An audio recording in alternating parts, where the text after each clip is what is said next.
तो last class में वापस से मिस्टर प्राइस की बात आई थी कि किस तरह से वो जो व्यक्ति है वो भक्तों को ठगने का प्रयास कर रहा था।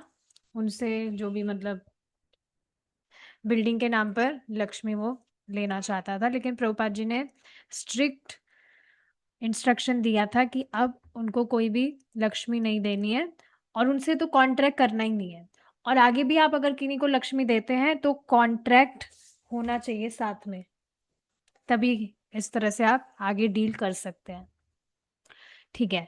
तो बाद में हमने देखा था जो ब्रह्मानंद है वे मिस्टर हॉल के ऑफिस में गए थे और उनका जो ऑफिस था वो बहुत बड़ा था, एकदम सिनेमा हॉल की तरह इतना बड़ा था उनका। तो हाँ, वहां पर बेसिकली वो कॉन्ट्रैक्ट साइन करवा रहे थे ब्रह्मानंद से और उनके पास में $5,000 से ज्यादा लक्ष्मी नहीं थी देने के बाद में, और ना आगे कोई और सोर्स होगा जिससे कुछ लक्ष्मी आए। तो ये बात वे जानते थे और ये बात जो कॉन्ट्रैक्ट करवा रहे हैं वे भी ये बात जानते थे। लेकिन उन्होंने कभी भी ब्रह्मानंद ने प्रभुपाद जी से क्वेश्चन नहीं किया कि हमारे पास में सिर्फ $5,000 है और ठीक है हम इंस्टॉलमेंट में ले रहे हैं बिल्डिंग, लेकिन बाकी की लक्ष्मी कहाँ से आएगी। अगर ऐसा वे पूछते तो ये डाउट करने जैसा हो जाता, तो इस वजह से वह इस तरह से उन्होंने नहीं पूछा। तो यहीं से अब हम आगे देखेंगे। तो ठीक है, अब वे यहाँ पर उनके ऑफिस में थे और ये बहुत मतलब बढ़िया था। और ये जो मिलियनर्स हैं, मतलब जिनके पास में बहुत पैसा है, ये इनकी सहायता करने वाले थे। और ब्रह्मानंद के पास में ही जो मिस्टर प्राइस है वे भी बैठे थे। मिस्टर हॉल जो है वो ब्रह्मानंद को सब कुछ इस तरह से बता रहे थे कि सब कुछ ठीक होगा, आप चिंता मत करिए, हम इस बिल्डिंग को लेकर ही रहेंगे। और अब ये वास्तव में होने भी वाला था, जैसा कि यहाँ से मालूम चल रहा है। तो एक बहुत ही बड़ा आदमी था उस जगह पर, मनहट्टन में। बड़ा आदमी मतलब बहुत पैसे वाला, बहुत ही फेमस, वो इनकी सहायता करने वाला था। और यहाँ ब्रह्मानंद के पास में तो लक्ष्मी नहीं थी, तो जो मिस्टर हॉल है वो आसानी से उस बिल्डिंग को ले पाएंगे उस बिल्डिंग के ओनर से, क्योंकि उनके पास में तो बहुत पैसा था। तो ठीक है, अब जल्दी से इस तरह से कॉन्ट्रैक्ट को जल्दी से जल्दीबाजी में उन्होंने देखा, अच्छे से उसको नहीं पढ़ा, बस उसको ऊपर से जल्दी जल्दी देख लिया ब्रह्मानंद ने और फिर साइन कर दिया उस पे। अब यही देखिए गलती होती है कि अब वो आगे पता लगेगा कि ये गलती थी कि क्या थी, पर उन्होंने कॉन्ट्रैक्ट को अच्छे से नहीं पढ़ा, बस ऊपर ऊपर से जल्दी से देखा और साइन कर दिया। और अब डील हो गई थी और उन्होंने उनको $5,000 का चेक दे दिया था, ब्रह्मानंद ने मिस्टर हॉल को। अब जैसे ही ब्रह्मानंद और मिस्टर प्राइस उस ऑफिस से बाहर आए, मिस्टर प्राइस के व्यवहार में चेंज हो गया था, उनका व्यवहार बिल्कुल बदल गया था मिस्टर प्राइस का। अभी भी ब्रह्मानंद के मित्र की तरह ही वे मतलब ऐसे बर्ताव कर रहे थे, लेकिन अब उन्होंने इस तरह से कहा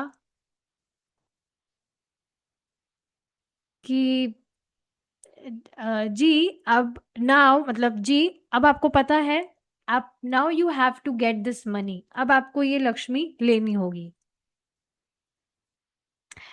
तो अब इस तरह से वे जब साथ में चल रहे थे, चल के ही जा रहे थे रोड पर, तो मिस्टर प्राइस ने सब कुछ ब्रह्मानंद पर डाल दिया। मतलब इस तरह से आप समझ रहे हैं कि किसी व्यक्ति का जब काम निकल जाता है तो बस अब वो फ्री हो जाता है, तो ऐसा ही कुछ बर्ताव मिस्टर प्राइस का यहाँ पर था ना, उनके बिहेवियर में चेंज था। पहले जो मिस्टर प्राइस है वो इस तरह से कह रहे थे कि वो और मिस्टर हॉल वो दोनों साथ में इस चीज को करेंगे, बट अब वो कह रहे थे कि अब सब कुछ भक्तों के ऊपर है। पहले तो कह रहे थे कि हम सब कुछ सँभालेंगे, लेकिन अब वे कह रहे थे कि अब सब कुछ भक्तों के ऊपर है। तो ब्रह्मानंद ने इस तरह से उनसे पूछा, तो मिस्टर प्राइस ने लीगल पोज़ीशन मतलब कि वो मतलब कानूनी तौर पर कैसे क्या मतलब ये बात कह रहे हैं तो इसका अर्थ क्या है? तो मिस्टर प्राइस ने उनको एक्सप्लेन किया कि सिर्फ़ कृष्णा सोसाइटी यहाँ पर बंधी थी। लेकिन वादों का क्या? इस तरह से पूछ रहे हैं वे ब्रह्मानंद कि जो वादे किए थे आप लोगों ने उसका क्या? मिस्टर हॉल जो बहुत रिच है, पैसे वाले हैं और वो हमारी सहायता करने चाह रहे थे और मिस्टर प्राइस भी इस तरह से सहायता कर आप भी इस तरह से सहायता कर रहे थे, उसका क्या? तो फिर मिस्टर प्राइस ने फिर से इस तरह से कहा कि हाँ, ठीक है, हम सहायता तो करना चाहते ही थे।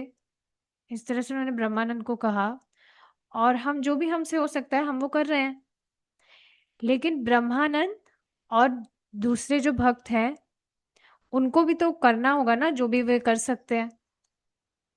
और जो मतलब कंप्लीट पेमेंट है $20,000 का, उसको महीने के अंत तक कैसे ना कैसे करके तो अरेंज करना होगा। मतलब हम भी हमसे जितना होगा हम करेंगे, लेकिन आपको भी अपने हिसाब से अपनी तरफ से कुछ प्रयास तो करना होगा।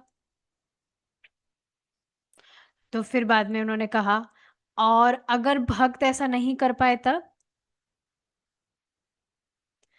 तो फिर मिस्टर प्राइस ने कहा कि बहुत साफ-साफ उन्होंने कहा कि अगर आप मंथ के एंड तक पूरा जो राशि है, उसको आप पे नहीं कर पाते हैं, तो आपने जो भी पैसा डिपॉज़िट किया है, $5,000 वो आपके डूब जाएँगे।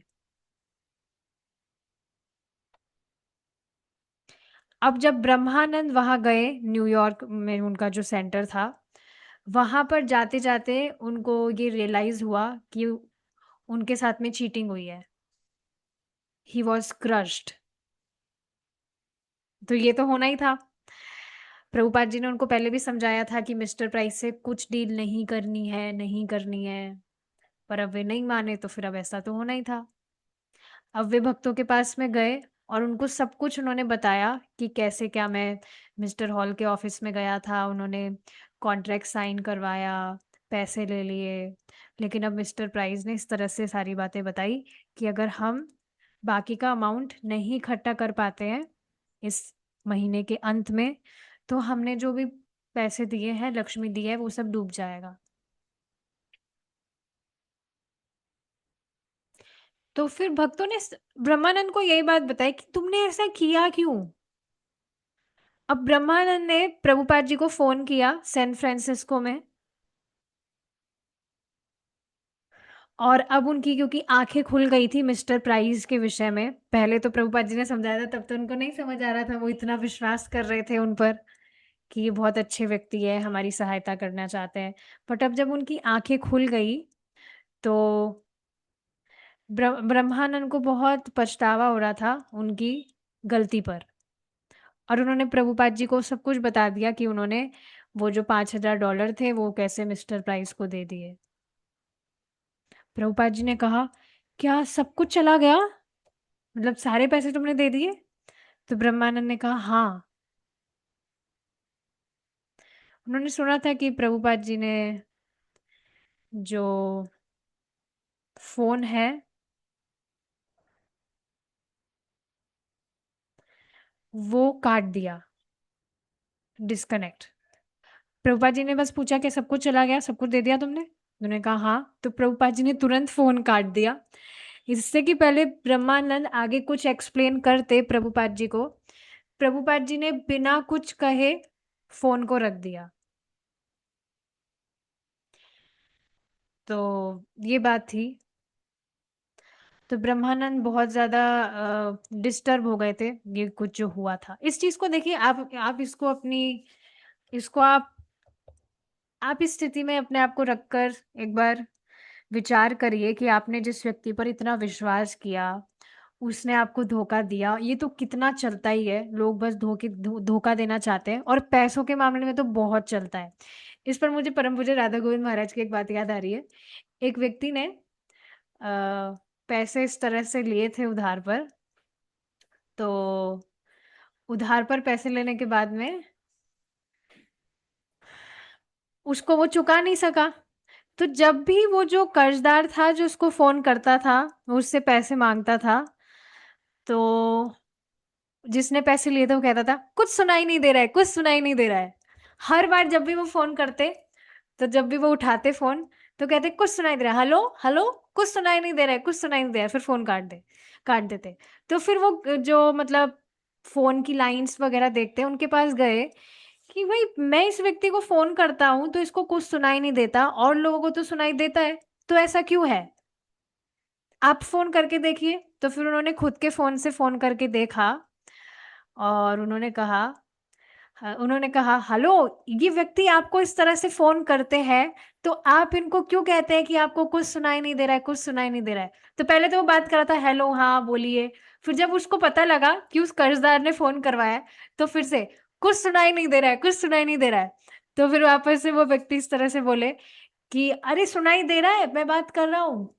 तो फिर बाद में उन्होंने कहा, "कुछ सुनाई नहीं दे रहा है, अगर तुमको सुनाई दे रहा है, तो तुम उसका पैसा लौटा दो।"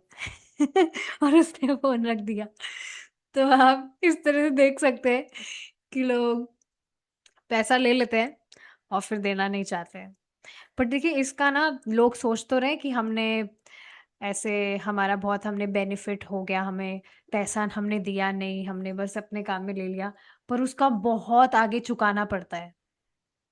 ये व्यक्ति अभी नहीं समझ रहा है पर उसका बहुत दुगना उसको देना होता है, अगर ऐसे चीटिंग करके वो किसी का पैसा खा लेता है तो। तो ये सारी चीज़ें हैं। तो मुझे याद है एक बार बहुत पहले की बात है, अब तो ऐसा नहीं होता है। तो पहले क्या हुआ था एक कोई व्यक्ति थे उनको उन्होंने कहा उनकी माँ बीमार है, तो उनकी माँ की बीमारी के लिए उनको कुछ पैसे चाहिए। तो मेरे पास पैसे नहीं थे बट मैं मतलब हेल्प करना चाहती थी क्योंकि माँ बीमार है बेचारे की तो ठीक है। तो मैंने किसी और से लेकर उसको दे दिए थे। लेकिन अब वापस जब लौटाने की बात आई, उसने डेट दी थी, तो फिर उसके रंग ही बदल गए, वो लौटाना ही नहीं चाह रहा था बल्कि और बहानेबाज़ी पता है कैसे बना रहा था कि आप मुझे और दे दीजिए, अभी है ना जो मेरी मम्मी है उसकी बीमारी में और लगेंगे, फिर मैं आपको इकट्ठा दे दूँगा। तो फिर मैंने सोचा मेरा क्या दिमाग खराब है, पहले पहले जो दिया था उसको देकर ही मैं पछता रही हूँ, मुझे अब और क्यों देना है? तो बहुत उस समय दिक्कत हुई थी और घर पे भी किसी को बताया नहीं था मैंने, ऐसे ही पीछे से ही सब कुछ कर दिया था। लेकिन फिर बाद में घरवालों को बताना पड़ा, घरवालों ने कैसे-जैसे करके वापस दिए। लेकिन वो व्यक्ति अभी भी गायब है, उसने वो पैसे कभी लौटाए ही नहीं। तो अब क्या कर सकते हैं? बट एनीवेज़ अब तो मेरे पास कुछ पैसे भी नहीं है और अब मैं किसी से माँगती भी नहीं हूँ।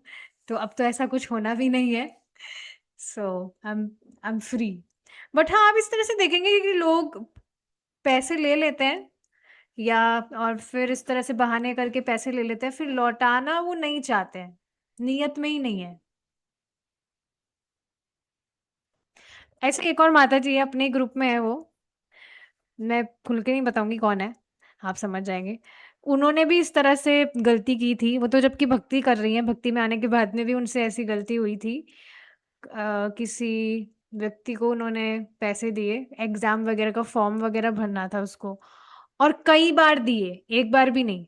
ऐसा नहीं एक बार देकर हो गया, कई बार दिए और अब वो जो व्यक्ति है वो गायब हो गया और उसने पता नहीं किसी से लेकर दिए थे या लोन लिया था उन माताजी ने, तो बहुत वो परेशान हुई थी। मुझे भी बताया था उन्होंने, पर मैं क्या कर सकती थी? तो एक्चुअली मेरे पास में जो भी भक्त आते हैं, वो केस अगर मुझसे हैंडल नहीं होता, तो मैं उसको प्रभु जी पर शिफ्ट कर देती हूँ। बेटा प्रभु जी के पास जाओ, उनको बताओ अगर वो कुछ आपको सॉल्यूशन दे पाए तो। क्योंकि मेरे पास तो सॉल्यूशन नहीं है। तो जो केस मुझसे हैंडल नहीं होते, मैं हायर अथॉरिटी पर शिफ्ट कर देती हूँ उसको। So like that. चलिए अब देखिए, तो यहाँ पर अब ब्रह्मानंद जो थे, उनका दिमाग पूरा हिल गया था, क्योंकि उन्होंने कभी ऐसा एक्सपेक्ट नहीं किया था। अब अगले दिन अ, एक स्पेशल मीटिंग हुई। सारे जो लड़के थे वो इस तरह से प्रभुपाद जी के अपार्टमेंट में ही आगे वाले रूम में इस तरह से बैठे थे और सोचने लगे कि क्या करना चाहिए क्या नहीं करना चाहिए। गर्ग मुनि ने फिर से प्रभुपाद जी को फोन किया और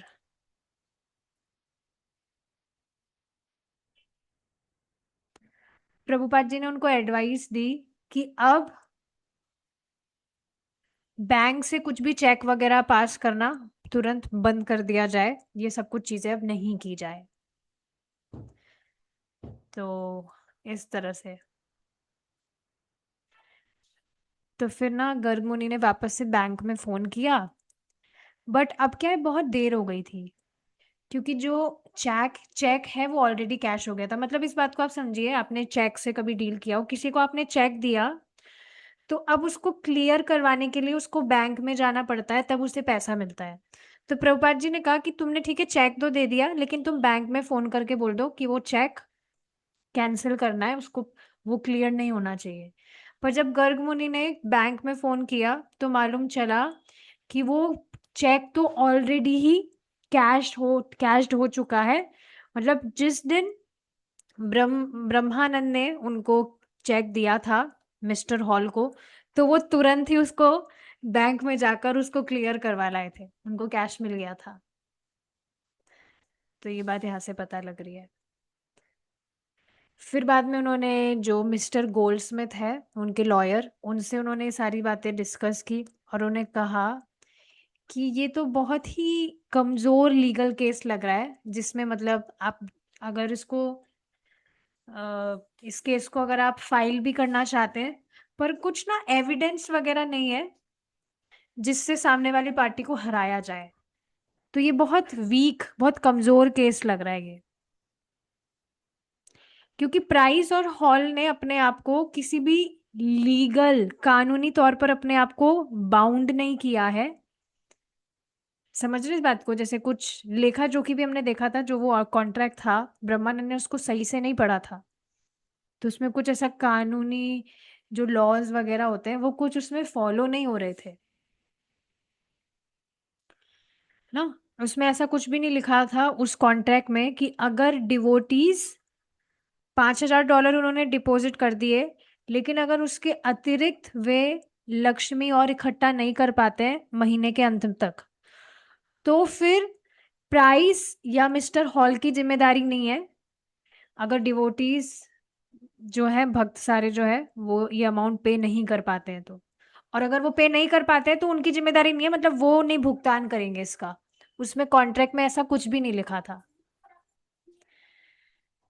तो हाँ, अगर जैसी बात मतलब मिस्टर प्राइस ने ब्रह्मानंद को बताई ना, वो यहाँ पर लॉयर बता रहे कि अगर आप इस महीने के अंत तक $20,000 इकट्ठा नहीं कर पाते हैं तो वो जो $5,000 है आप उसको खो देंगे। तो अब चाहते मतलब अब वे चाहे तो फ्रॉड, कि हम हमारे साथ में फ्रॉड हुआ है इसके लिए वे केस फाइल कर सकते थे, लेकिन अब उसके लिए भी चार्जेस लगते जो उनके पास में थे नहीं। तो हाँ, इस बात को आप समझिए, जैसे ये कोर्ट कचहरी का जो काम होता है ना, इसमें खर्चा बहुत होता है। कोई भी व्यक्ति केस फाइल करना चाहता है तो वैसे फ्री में नहीं हो जाता, लॉयर को पैसा भरना होता है और इसके कुछ चार्जेस वगैरह भी होते हैं, तो ये बहुत कॉस्टली पड़ जाता है। इस वजह से काफी लोग कोर्ट कचहरी के चक्कर में पड़ना भी नहीं चाहते हैं, क्योंकि थोड़ा कॉस्ट कंज्यूमिंग होता है ये। तो ऐसा ही कुछ यहाँ पर था। फिर एक एक एक करके ब्रह्मानंद, सत्स्वरूप, कीर्तिदानंद, राय राम, गर्ग मुनि और बाकी जितने भी थे, वो प्रभुपाद जी के लेटर्स को देखने लगे ना, वापस से पढ़ने लगे प्रभुपाद जी ने उनको जो लेटर भेजे थे। और प्रभुपाद जी ने उसमें जो डिस्कस किया था उस पर ही वे चर्चा कर रहे थे कि कैसे प्रभुपाद जी ने हमें चेतावनी दी थी कि हम हमारे साथ में धोखा हो सकता है अगर हम इस व्यक्ति के साथ में डील करते हैं तो। और अब सबसे ज्यादा हिला देने वाली बात सबके लिए क्या थी, वे अब इस चीज को महसूस कर रहे थे कि क्योंकि उन्होंने गुरु अवज्ञा की है, उनके गुरु महाराज की उन्होंने बात नहीं मानी, तो इस वजह से उनको ये कॉन्सिक्वेंस फेस करना पड़ रहा है। ये जो स्थिति परिस्थिति आई है उनके सामने, ये इसी वजह से उनको फेस करनी पड़ रही है क्योंकि उन्होंने अपने गुरु महाराज की अवज्ञा करी। ना स्वामी जी ने मतलब गुरु महाराज ने हमको बताया था कि हम ऐसे किसी व्यक्ति पर व्यक्ति के वादों पर भरोसा ना करें। उन्होंने हमको बताया था कि ये जो भी हम डीलिंग कर रहे हैं चेक के साथ में, ये सिर्फ और सिर्फ ओनर के साथ होना चाहिए, डायरेक्टली जो बिल्डिंग का मालिक है, ये बीच में जो फाइनेंसर्स है इनके साथ में नहीं होना चाहिए। लास्ट में भी प्रभुपाद जी ने ये लेटर में लिखा था, लेकिन फिर भी कोई भी जो भक्त है वो इस पर विचार ही नहीं कर पाए कि भाई स्वामी जी ऐसा क्यों कह रहे हैं। आप देखेंगे मिस्टर प्राइस ने भक्तों को इस तरह से भड़काने का भी प्रयास किया था कि जो स्वामी जी हैं वो तो थोड़े बुजुर्ग हैं और भारतीय हैं, तो वे कहाँ समझेंगे कि यहाँ विदेश में किस तरह से डीलिंग की जाती है। वे तो अपनी समझ के हिसाब से आपको इंस्ट्रक्शन दे रहे हैं। तो इस बात को आप समझ रहे हैं ना, यहाँ से शिक्षा क्या मिल रही है। बाहर के लोग भी जो है वो उटपटांग बातें बोलते हैं भक्तों के लिए। काफी लोगों का तो ये सोचना होता है कि क्योंकि इनको कुछ काम नहीं करना था ना, मेहनत वगैरह नहीं करनी थी, कुछ जिम्मेदारी नहीं लेनी थी, इस वजह से भक्ति कर रहे हैं लोग। So this is all bogus. ऐसा कुछ भी नहीं है, बल्कि भक्ति अपने आप में कितनी बड़ी जिम्मेदारी है। अगर कोई व्यक्ति विचार करे तो कितने सारे, कितना कॉन्शियस होना पड़ता है अगर कोई व्यक्ति भक्ति कर रहा है कि हमसे कुछ अपराध ना हो जाए, भक्तों के साथ हमें कैसे डील करना है, क्या भगवान को हम कुछ भी डीटी वर्शिप वगैरह कर रहे हैं उसमें क्या हमें नियम पालन करने, कितना कॉन्शियस होना पड़ता है। लेकिन आप भौतिकतावादी जीवन में देखेंगे तो कुछ भी नियम है ही नहीं, लोग फ्रीली कुछ भी कर रहे हैं। Is it not? कैसे भी किसी से भी बोल रहे हैं, ना बोलने का कुछ तरीका है, किससे कैसे बात करनी चाहिए। या जो बड़े हैं उनको भी आजकल आप देखेंगे, जो बच्चे हैं वो बड़ों को इंस्ट्रक्शंस देते हैं कि पापा ये कर देना हमारे लिए, पापा वो कर देना। So like that. और जो बड़े हैं उनको भी कुछ नहीं है, वो भी इस तरह से बच्चों की में इस तरह से मानते हैं। तो हाँ, भक्ति करना अपने आप में एक बहुत बड़ी जिम्मेदारी है, एक बहुत बड़ा दायित्व है। लेकिन जो लोग इस तरह से कह रहे हैं कि इनको ना कुछ मेहनत नहीं करनी थी, कुछ काम धंधा नहीं करना था, इस वजह से भक्ति कर रहे हैं, दिस इज ऑल बोगस। तो कोई भी बाहर वाला व्यक्ति हमें भक्तों के विषय में कुछ उटपटांग बोले तो उसके विषय में हमें सुनना नहीं चाहिए, तुरंत उस जगह को छोड़ देना चाहिए। तो यहाँ मिस्टर प्राइस भी प्रभुपाद जी के खिलाफ उनको भड़का रहे थे कि स्वामी जी तो बुजुर्ग हैं, भारतीय हैं, वे कहाँ समझते हैं विदेश में किस तरह से डीलिंग करनी चाहिए। और जो भक्त है वो भी कहीं ना कहीं उनकी बातों में आए, मिस्टर प्राइस की बातों में, तभी तो उन्होंने प्रभुपाद जी के इंस्ट्रक्शन से ज्यादा उस व्यक्ति के बातों का ज्यादा महत्व उन्होंने समझा। और फिर अब देखिए उनके साथ में चीटिंग हुई। तो बस अब कुछ दिनों में ही उनके जो गुरु महाराज हैं मतलब प्रभुपाद जी, उनसे और इंस्ट्रक्शंस उन्हें प्राप्त हो रहे थे मेल के थ्रू।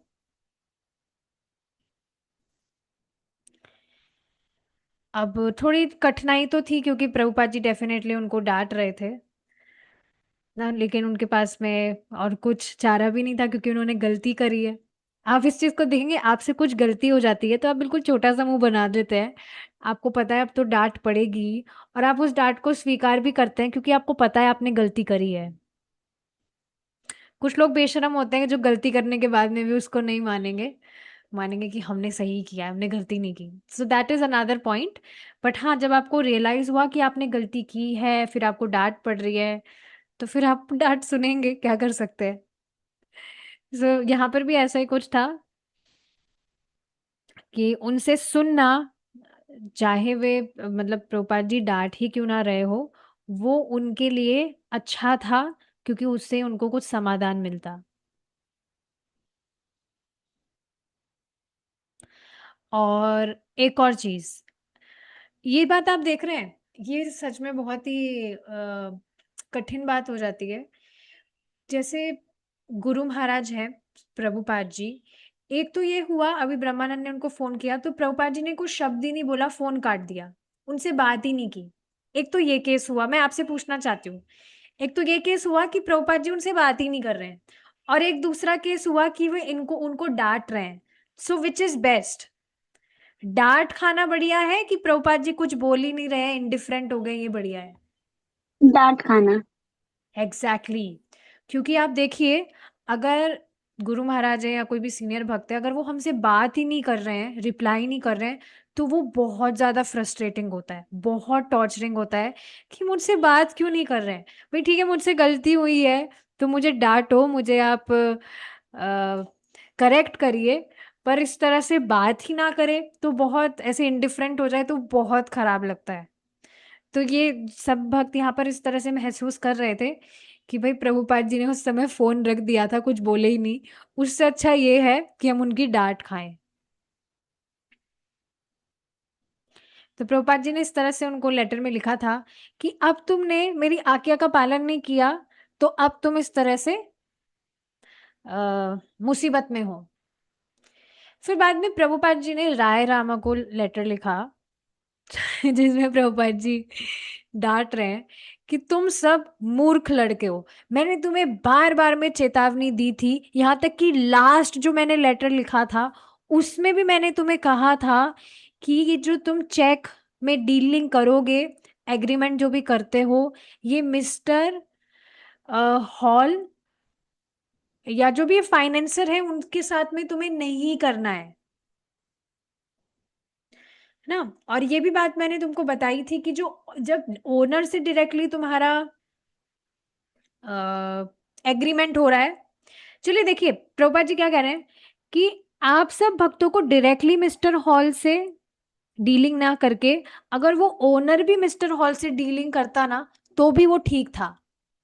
क्योंकि देखिए प्रभुपाद जी समझ रहे थे कि ये सब बच्चे हैं, ना समझ है इनको, अभी दुनियादारी का कुछ पता नहीं है, तो इतने मतलब क्या बोलते हैं उसको, चंट नहीं है ये।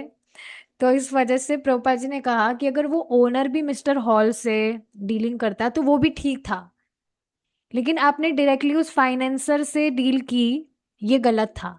तो तुम सब बहुत मूर्ख हो, तुम सबको मैंने चेतावनी भी दी थी, बार बार में चेतावनी देने के बावजूद भी तुमने ये गलती की। ये जो एग्रीमेंट है ये इस तरह से साइन किया गया जैसे कोई शादी का एग्रीमेंट हो, कि है ना, बिना, जो दुल्हन नहीं है, दुल्हन और दूल्हा नहीं है दोनों, तो उनके रजामंदी के बिना भी बस ये साइन कर दिया गया। ऐसा देखिए होता है, इनफैक्ट अभी भी कई जगहों पर ऐसा हो रहा है कि जो बचपन में जो दादा दादी है या माता पिता है, उन्होंने बचपन में ही उनके जो फ्रेंड्स होते हैं उसमें, यहाँ बचपन में ही उन्होंने डिसाइड कर लिया था कि हम हमारा जो लड़का है वो आपकी लड़की से शादी करेगा। और ये वास्तव में अभी भी होता है।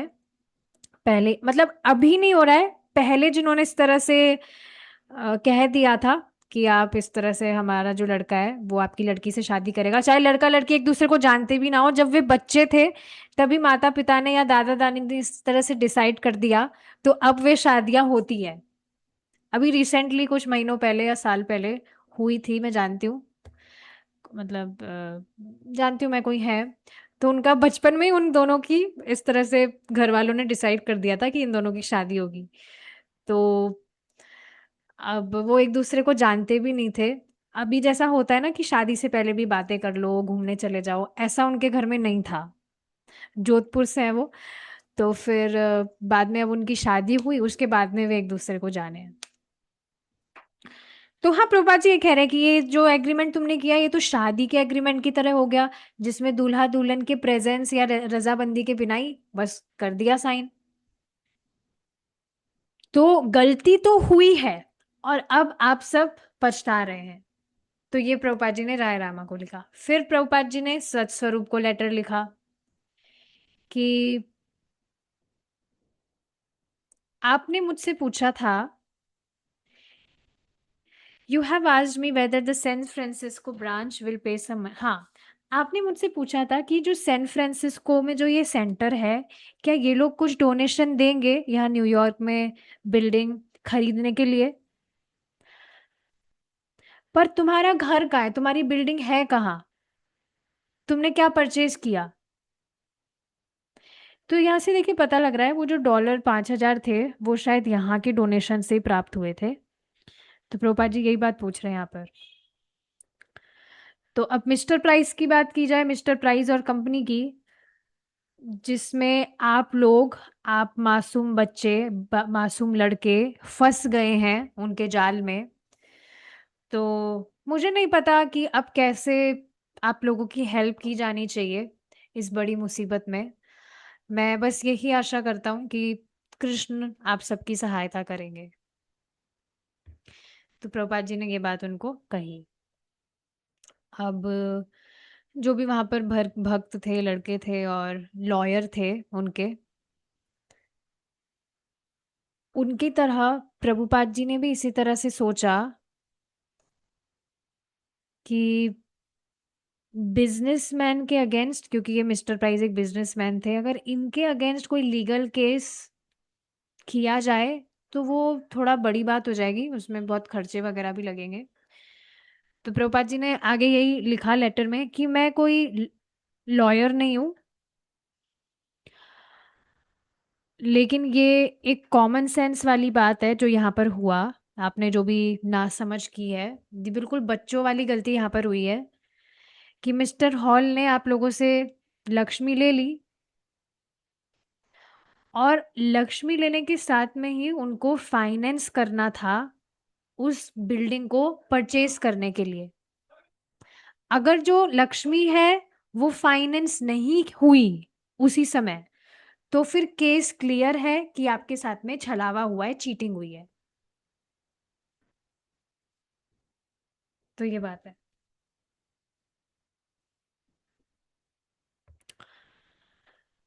तो जो गुनेगार हैं उन्होंने इस तरह से कहा, उन्हें क्रिमिनल कोर्ट में लाया जाना चाहिए और उनके खिलाफ, मतलब आपके साथ में जैसे फ्रॉड हुआ है, कैसे क्या हुआ है, ये सब कुछ प्रूव किया जाना चाहिए। तो अब जब इस तरह से ब्रह्मानंद से फोन पर बात हुई तो इस तरह से लग रहा था कि ये जो चीटिंग हुई है ना, ये एकदम प्लानिंग के साथ में हुई है, और अब आपको इसको साहस के साथ में इसको फेस करना रहेगा बिना कोई एक्सक्यूज दिए। हम ठीक है, हम ऐसा नहीं कि उन्होंने हमारे साथ गलत किया तो हम उससे बदला ले रहे हैं, लेकिन कृष्ण की सेवा में जो लक्ष्मी यूज की जानी चाहिए उसका दुरुपयोग नहीं होना चाहिए। तो यहाँ पर आप देख ही रहे हैं जो भी डोनेशन वगैरह है, तो एक एक जो पाई है, एक एक जो रुपया है वो भगवान की सेवा में यूज होता था।